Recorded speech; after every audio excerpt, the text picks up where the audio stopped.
And this really honored to be able to host this artist talk with my wonderful husband and amazing artist, James Stephen Terrell.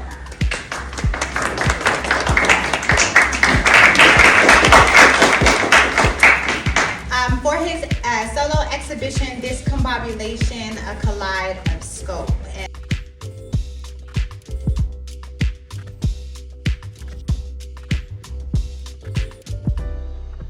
So I've had the pleasure of watching him work on these pieces from the last two and a half years, and watch this exhibition come together. And so I'm hoping I'll be able to dig deep and get you guys some of the insight and information around the pieces that you love and him as an artist. And then we'll have some time at the end if you guys have any questions that you would like to ask. So I would love to start with talking about who you are as an artist. So when did the idea of you becoming an artist, when was that a thing for you? I always liked art. Growing up in my parents' home, in the basement of our home, there was a pile of old paint tubes that were old, crusty, not used. And I always wondered whose painting supplies were these. And so one day I asked my dad, whose stuff is this? Because nobody paints in this house. And he said, well, it's mine. I used to be a painter. I went to college to study art. I was like, oh, I never knew that. And I wondered, what happened? He said, well, in that time period, growing up, there wasn't a lot of opportunities for him to pursue his artwork. So he went into education to teach. After he taught, he went into the ministry, became a pastor of Second Baptist Church in DC. And then he said also, well, my father was a painter as well. I was like, oh, he painted, he was a great painter, but he had 10 children, and at that time he could not afford to keep the family on his paintings, so he had to work as a mechanic. I was like, oh wow, I didn't know that was in our bloodstream. So I loved art. I was always sketching cartoon characters, always sketching different faces. I loved the artwork at our church. The stained glass windows always influenced me. The line work and the bright colors of the light shining through. Then he said also, my mother was a quilter. And when I was young, his mother was a quilter. And when he was young, he said every weekend they would all gather around the living room. They would put the kids underneath the table and they would just quilt. Her and all her girlfriends would just make quilts. I was like, oh, interesting. I never knew that either. So how do you think that help define who you are, to have a family who is supportive in the arts? Because I know a lot of times when we're growing up and we express an interest in the arts, the narrative is that there's no money in art, there's no opportunity in art, there's no jobs in art. And so you went to school, you continued to study art and were supported in continuing to study art. So how did that help shape you as an artist and your identity? I wasn't supported at first. My dad was like, do not go into art. Find another business where you can support your family if you need to. Or find a way where you are able to control your income. But I was persistent, and I was like, I got to do this. But I went to school first to study business in New York City, a school called Pace University, where my dad was a professor of education there. And it did not work out. The business, my grades dropped, didn't work out. So then I told him, I can't do this, I gotta go into art. And so I left Pace University in New York City, and I traveled to Virginia State in Petersburg, Virginia, where I became an art major. I liked the school, but didn't like the environment because it was a country town. There was nothing there at all to do. So then I stayed there for a semester, and I transferred to Howard University, where I went to the art major program there. There I met a bunch of phenomenal artists from this group called Afro-Cobra. And their group of art was based on color, based on identity, based on Black empowerment, and producing work that had meaning. So, what's the difference between, because after that you went to Parsons, yes? Yep, I moved to New York. So what was the difference between? Well, actually, I taught for a year. I went to Howard, got a BFA, graduated, applied to DCPS, DC Public School System, taught there for a year, did not like it at all. So I applied to New York City, because I love New York, because I was there before at Patriot University.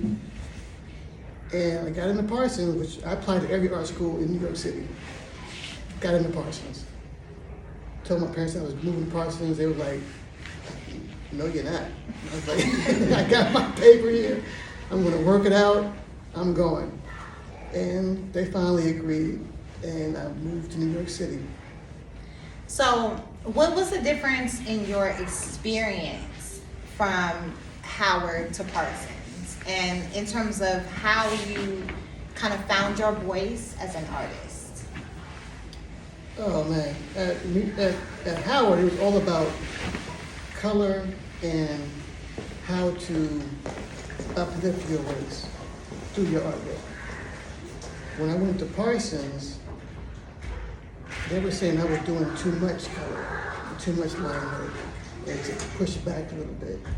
It was all about, for them, it wasn't about the message for your people, but it was about knowing the artists who came up before you in New York, all the major players, Picasso and Glen Echo and Faith Ringgold, was also a teacher of mine. But they were more into less color, less in-your-face work. So what made you, and even did you continue originally into continuing to foray into bright colors? Did you bring it back to less? No, I didn't. My work was more linear. I was using more line strokes in my work at that time period, where I would just be in my studio and I would be on the floor, I would paint on the floor, lay all my colors around me, have a paintbrush, and I would dip my paintbrush into every single tube. Liquid text going to, it was more fluid, and I was able to work more fluidly and put on my jazz music. I love Coltrane, Miles Davis, and I would just play that stuff and just try to flow with the music. And I would layer my line work until the book was finished. Okay, so before we talk about the line work, I want to really quickly ask you, because I know, like, for me as an artist and for many other artists, speaking for our culture and on behalf of the culture is really important. And I know that you have talked about having access to two different approaches. So for you, in your work now and the work that's in this gallery, is there, do you feel a sense of obligation toward cultural voice? In the color choices, did you lean towards expressing cultural voice in keeping it bright and keeping it, really moving and a lot of shapes, a lot of colors, a lot of contrast? Well, my art book approach changed when we got married and had kids. Because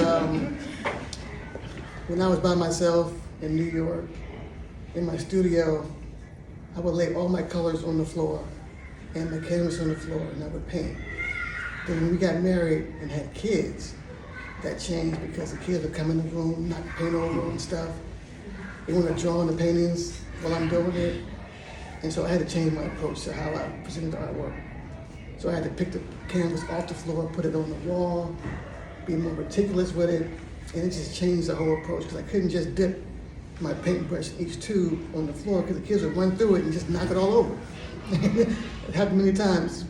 The kids, I had a painting that was finished, completed, kids ran through, kicked the paint over, knocked it over on the painting, and I had to go back and fix the painting piece by piece by piece.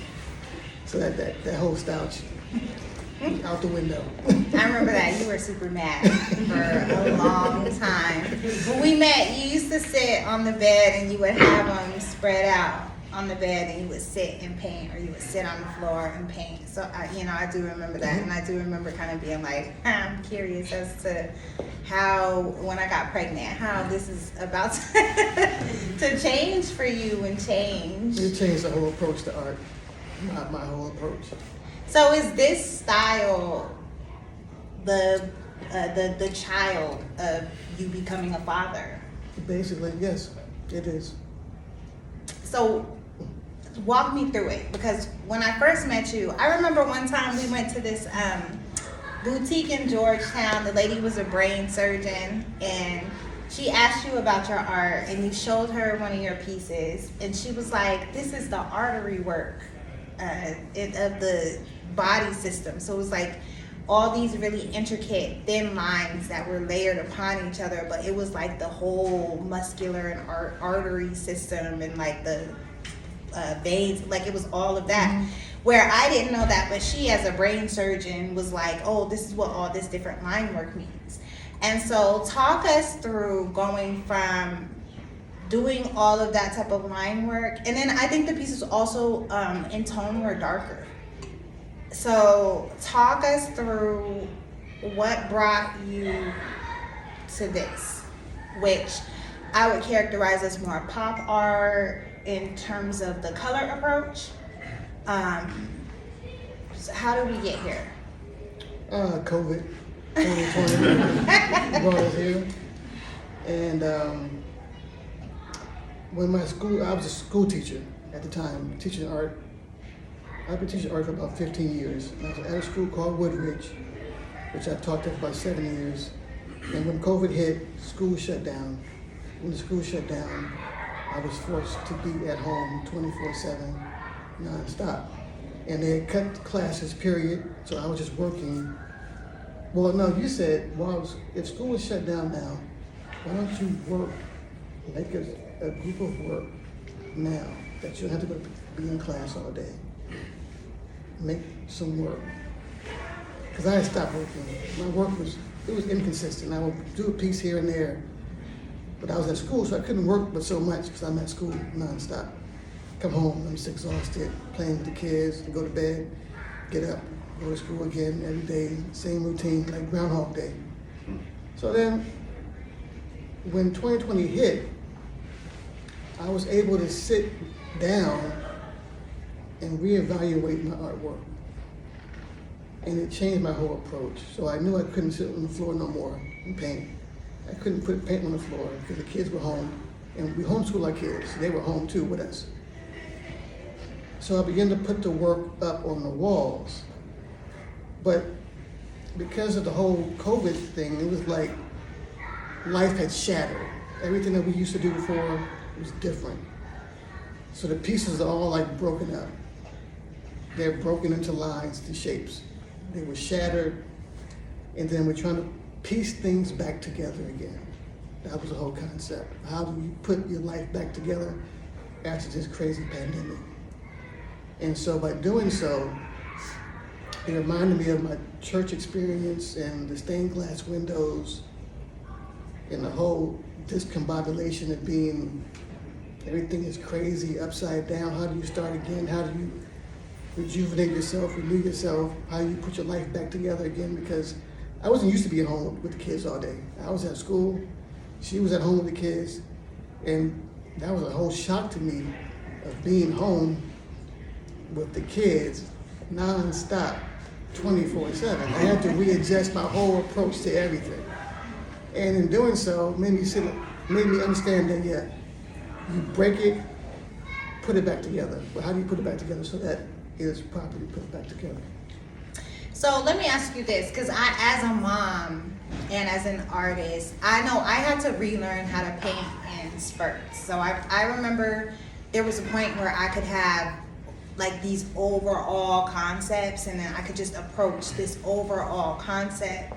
And then there was a point where once we started having kids, I had to like have the idea of the concept separately, then I had to start drawing. Like I'm sure you remember I didn't used to draw. I used to freehand paint everything. So I had to start drawing it out.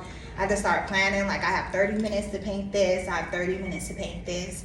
So in your design of these pieces, is that part of what shifted in your process too, as a dad and as suddenly being at home?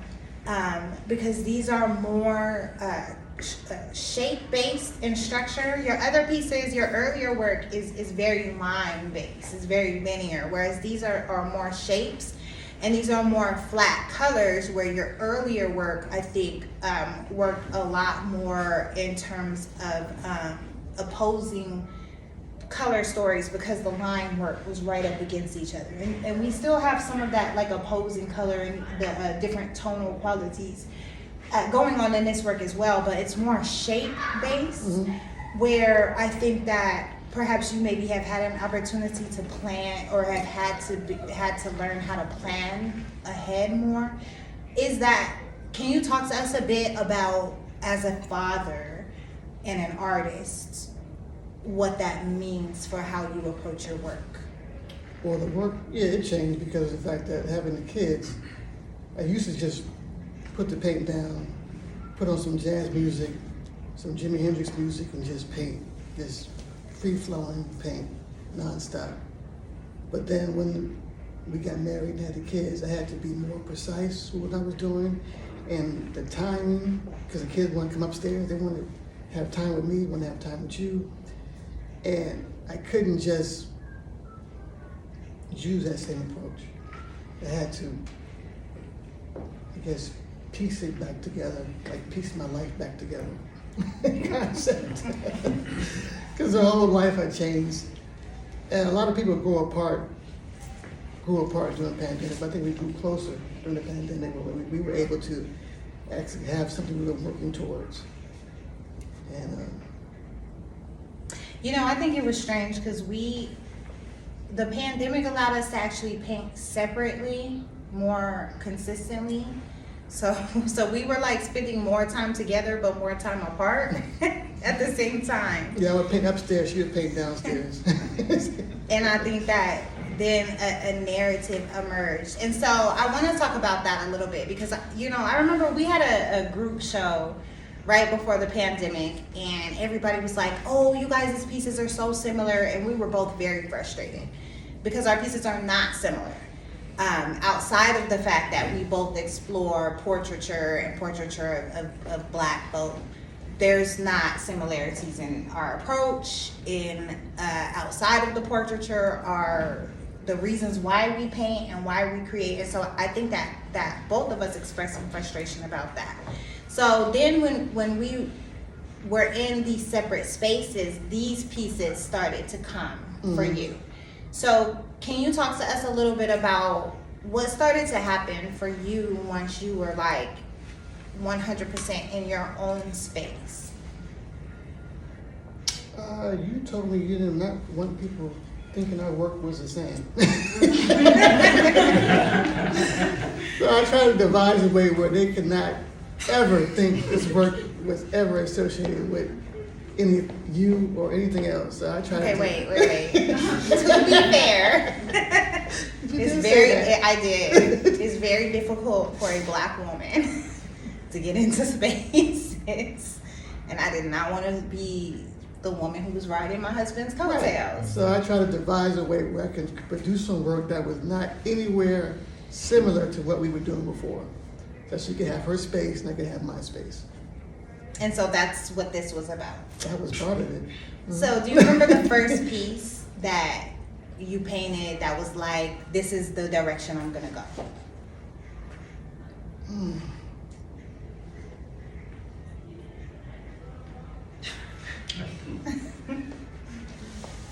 I think it was this piece here. The husband and wife painting.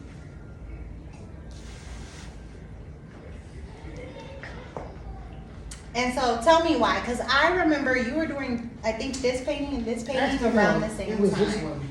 It was the first one. All dressed up, no place to go. Because COVID hit, we were planning vacation trips and stuff. Oh, we And had openings. we had Y'all, we had a party planned. yeah, everything planned up to go out. And I wasn't pregnant for the first time. Oh, we was about to do it up. And then it was like, all y'all is gonna die. Basically, so that was the whole thing. All dressed up, no place to go was the first one. And that everything shut down, so there was no place to go. We were ready to go. We were booking trips to go places, take the kids, and that changed. So then from that, then I went to this one over here, and we're I think it's called We're In This Together, or Matrimony. And I started looking at more quilt patterns, thinking about what my dad said about how his mom was a quilter. And then I started looking into patterns and placing the patterns over the images. And then from there, it just grew a whole series of work where you can look at the work sometimes and not see what's going on, but your brain is trying to put things together, and eventually it pops out as to what is there.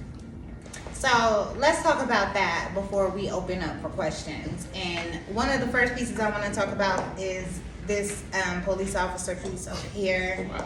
That because I heard from the gallery that this was one of the pieces that was most popular in terms of people coming and standing in front of and really trying to figure out. And so talk to us about the process of creating that and what your thoughts were. We went on a vacation during the pandemic to New York City before they shut New York down. And there was all this information on TV about all these police killings, brutality against these young black males. And so I sketched out a picture of a police officer with three faces. You can't really see it, but I mean, if you look at it, you may be able to see it. But the police officer is facing two guns to himself as opposed to a person that they're arresting. It's hard to see it, but if you look close enough, you can see the gun in the hand and the faces. And that was a whole interesting concept, being that I was in New York. I got my kids with me, my black son with me, and just dealing with a situation about how the fact that before you shoot somebody, think about yourself. Would you shoot yourself? That was the whole concept. Now, what's interesting to me about this piece is this was before George Floyd. Was this after George Floyd? This was after George Floyd. So this is right when we are kind of in the midst of. Because there were more killings after that. Yeah, and it was a lot of craziness that we had to talk to the kids about. Are there any other pieces that are in this exhibition that reference like some of the mental health aspects and some of the other things that I think people have been experiencing these last 2 years? And within that, can you talk a little bit about the title and why the work is titled the way that it is? Oh, sure. So the next to the piece of what you're going to do, police officer one, is don't forget your face mask. It's two people with African masks on. And that was funny to me because when I was sent home from work because the school shut down, one day I was going outside and the kids came downstairs. We have a whole wall of African masks, but there were two that weren't mounted. And the kids came down and said, "Don't forget your mask." I thought that was so hilarious. Don't forget your face mask. They had the African mask on their face. I had to capture that moment. So I redrew it. The next one was my wife, Mother Earth, is that my wife has got all these plants and flowers that she has bought on our first and second stairs of the house, first floor and second floor of the house. And being in the house, because COVID shut down, I was able to really see these plants like nonstop. But I was also able to see her in the plants. So I painted that, for you. Oh, he used to complain, y'all. He was like, why we got 200 plants? And then I moved them around after the Rona started. And he was like, what'd you do with the plants? Like, why you move the plants? And that's what, and then he drew that. There's a lot of plants in the house. but there are our blinds. We don't have blinds, but the plants are our blinds for the house. The piece here is called The Shining. I don't know if you know the movie The Shining, but I was like, when the school first shut down, I was like going crazy because we were all like drifting together nonstop, and I couldn't find my own voice. The kids calling my name nonstop from 9 to 5, or from 9 to 10, and I was like, I'm going crazy. But I had to find a way to readjust, and it worked out. We did readjust. I have a picture of us driving through downtown. This is actually two days ago, 2 years ago exactly. Driving downtown, the streets is completely empty, and we're getting margaritas, like driving from restaurant to restaurant getting margaritas. And I posted it, and people was like, "Why are you guys outside? Like, why are you outside?" And I was like, "Cause I can't be in the house with these kids no more. I'm so tired of them." Yes. Very true. So I remember you drawing that one. Do you guys have any questions that you would like to ask? Oh, my about fault. any- Also, oh, the other one, real quick, on the side here with the circle images, that was called pandemic. And it's like the person who's lost in this whole situation of this virus and not being able to get out and being confined. That was what that picture meant. The next one next to it was called quarantine, where the person's in the house, can't get out the house. The disease is around her with the green and red. that's the one I call Pizzagate. Pizzagate. Oh, we shouldn't say that on the video. Okay, you gotta redact that. But the pizza in the hair, it always makes me think about the Pizzagate when that broke out in DC. The two-faced one is about, when you're stuck in a situation and then you start to internally talk to yourself about how to get through something. You see the both sides of yourself, and how do you live with, what was and what is.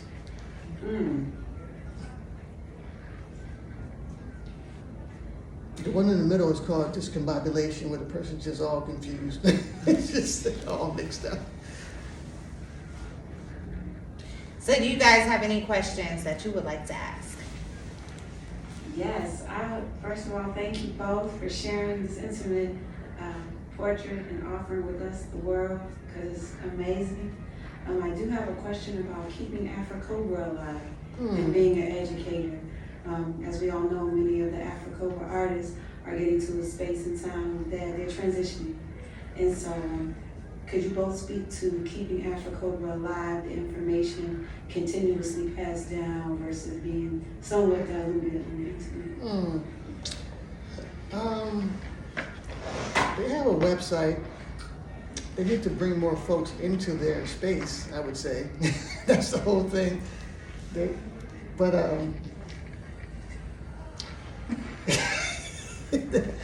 doing the great work. They're doing the great work. I think that more folks need to reach out to them as they're getting older. And I think that would help. That's the same thing with the whole Black artists in DC. It's the same situation. We have to bring in the younger folks to help move on next generation. What do you think? I'm gonna try to be careful how I word this. I think that I would somewhat agree with you, but I don't think that Afro-Cobra wanted to be an organization that extended down into the youth in terms of like membership. I think that they were a group of artists and are who captured a certain time, and then they wanted, kind of like the Black Panther Party, and then they wanted you guys to form whatever is next in that and continue that legacy that way. I don't think it was ever intended to be an organization that had like young Afro-Cobra members or young. I think they wanted us to learn about them and the legacy, and then I think that they did that work in that you know, you were influenced by them. Bisa Butler talks constantly about her influence from Afro-Cobra. Akili is still at Howard to this day, teaching young folks. I think that for me, because I didn't really know about Afro-Cobra till I came to the East Coast. Like that's something I never heard about. Growing up where I had never heard of David Driscoll where I was growing up. So one thing that I know I'm personally interested in is that I think that Black Americans have an approach to color theory that's different, that I would like to see approached on the equal level as the work of like Joseph Albers and his color blocking and his color theory. I think that Afro-Cobra has laid a foundation for a new approach to color theory that I would love to see explored more in like a literature or like a research base, because I think even like when we went to see Cause work and the ways that Cause use like certain fluorescents and certain blockings, I think is a nod to Afro-Cobra, but because he's not of the culture, like I think about, what if one of the members of Afro-Cobra had approached some of his pieces and like what it would look like. So I think that my generation and maybe the generation beneath me, maybe our responsibility is not to continue or to join in Afro-Cobra, but to document in Afro-Cobra and to archive in Afro-Cobra and the importance of like what they've contributed to the narrative of what is art, and not just Black art, but the American art aesthetic and our approach to how we utilize color and line work. Because I see their imprint, and I would say 80% of contemporary artists who are really popular now, I think are very much influenced by Afro-Cobra, whether they realize it or not. Yeah, I said they gave birth to a whole group of artists and then sent them out into the world to go keep producing, but not under that particular name, Afro-Cobra, but you can see the DNA print if you know the history, or if you research it back. And I think that's why we need to call it that, because like, you think about like Impressionism, and like when those artists came out and said like, this is Impressionism, like, is this Afro-Cobranism? Is what Bisa Butler does Afro-Cobranism? Or Sorry, what is Afro-Cobra? So it's a Chicago-based group of artists that were really into bright, bold colors, but with a statement in their work. So if you research them when you get home tonight, you will see that they had a meaning and a message to what they were producing. It wasn't just art for art's sake. And I think that was their main thing too, was that it wasn't just art. Just And to be also it was arty. affordable too. I'm Of sorry. course. And so it wasn't like art just to be arting. Like, I know sometimes we produce things that are like just beautiful, but I think that there's Like sometimes you have music that's just happy, you just want to dance. Right. Then you have music that's protest and it has a message. that's culturally specific, because I think that in Black American culture there's been this attempt over the last, I would say like 100 years, to harness what our culture does and what our culture puts out as something that is specifically, that I could point to that and be like, that is Black culture. And I think that Afro-Cobra did that. Like, they put together an aesthetic as a group of what Black culture looks like in art, and what the responsibility of a Black artist is when you're representing aspects of our culture, and was one of the few organizations that allow both men and women to be equally in leadership, which I think is really important, because a lot of the, like Faith Ringgold couldn't get into those shows with Romare Bearden and them. And so like thinking about that. But one of the things I think they did that was really amazing was like they grouped together, they started having shows together as a group and touring together. And I think that really David Driscoll probably led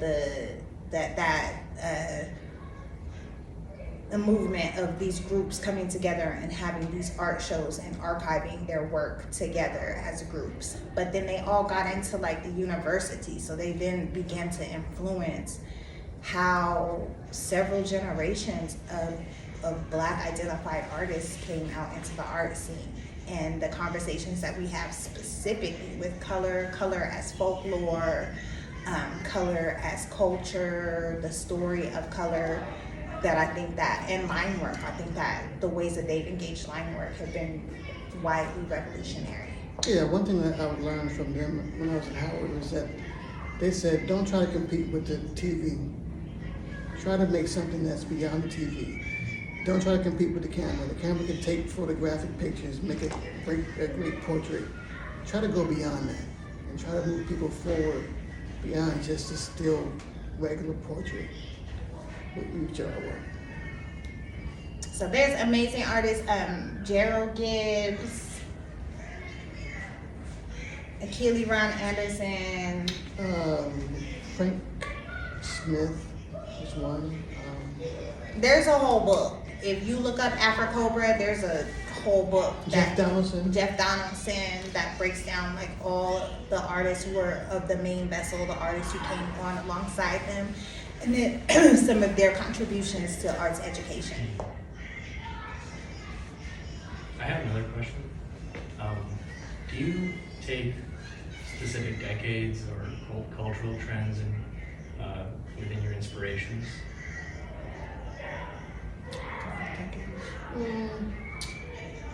I guess in the work I'm doing now, I'm really into fashion, and I'm going back, looking at fashion.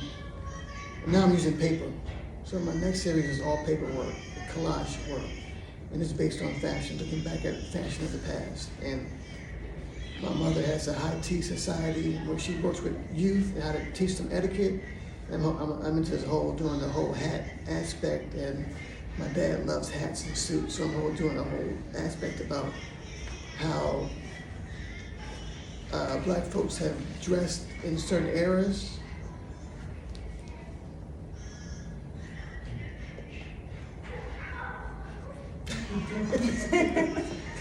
So yeah, we're doing a whole fashion situation right now about how that has changed from now until then.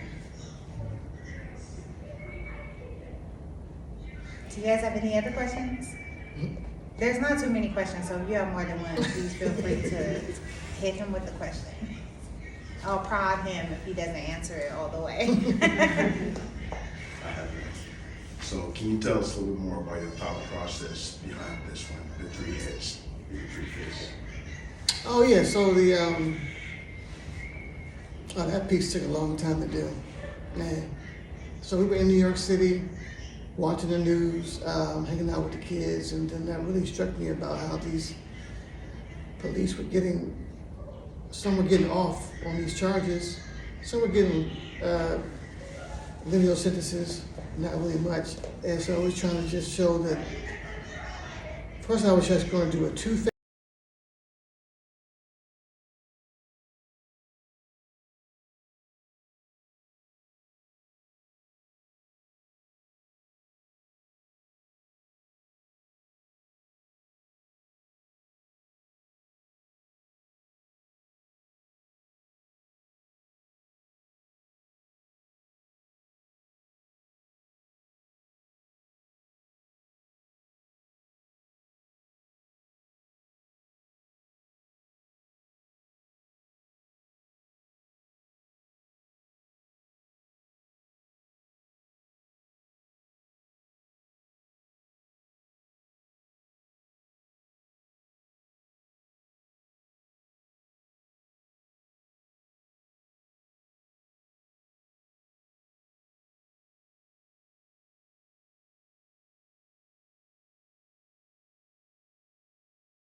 to both of you. Thank you.